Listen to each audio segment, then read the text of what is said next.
আগামী মঙ্গলবার লোকসভা নির্বাচনের ফলাফল ঘোষণা হতে চলেছে। কোন দল এগিয়ে আর কোন দল পিছিয়ে সেই দিনই ভাগ্য নির্ধারণ হবে বিভিন্ন রাজনৈতিক দলের। তার আগে মিষ্টিতে চমক চোপড়ার কালাগছ এলাকার এক মিষ্টি দোকানে এবার ভোট উৎসবে সামিল হবেন মিষ্টিমুখ নামে একটি দোকান।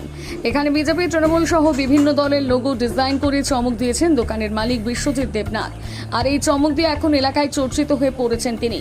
আমরা শহরাঞ্চলে বিভিন্ন উৎসবে এমন মিষ্টি বানানো দেখেছি, তবে গ্রামাঞ্চলে এমন মিষ্টি বানিয়ে ভোট উৎসবে সামিল হয়ে নজর কেড়েছেন বিশ্বজিৎ দেবনাথের দোকান মিষ্টিমুখ।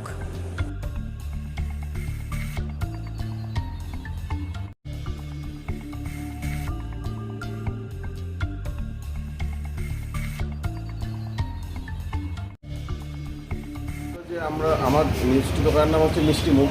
তো মিষ্টিমুখ নামে আমি একটা সাজ বানিয়েছিলাম মিষ্টি। তারপরে ভাবলাম যে যেহেতু এখন ইলেকশন চলছে, বিভিন্ন দলের লোগো দিয়ে মিষ্টি বানাবো। তো আপাতত আমরা দুটো দলের বানিয়েছি। আগামী দিনে এখন তো রেজাল্ট 2-3 দিন পরে বাকি আছে, তো আমরা ভাবছি যে বাকি দলেরও বানাবো। এটা একটা উৎসব, সবাই এটা সেলিব্রেট করবে এখন যে দলই জিতুক।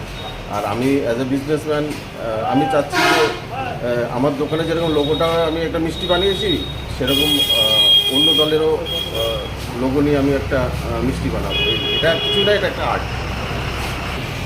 দেখেন এখন যারা আসছে সবাই মোটামুটি দেখে একটু আনন্দ হচ্ছে। আর এই জিনিসটা কোনোদিন দেখেনি আর কি, এখানে গ্রামের লোক।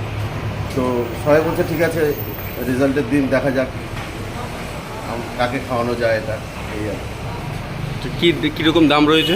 এটার দাম রয়েছে 20 টাকা পার পিস। আপনার নাম? আমার নাম বিশ্বজিৎ দেবনাথ।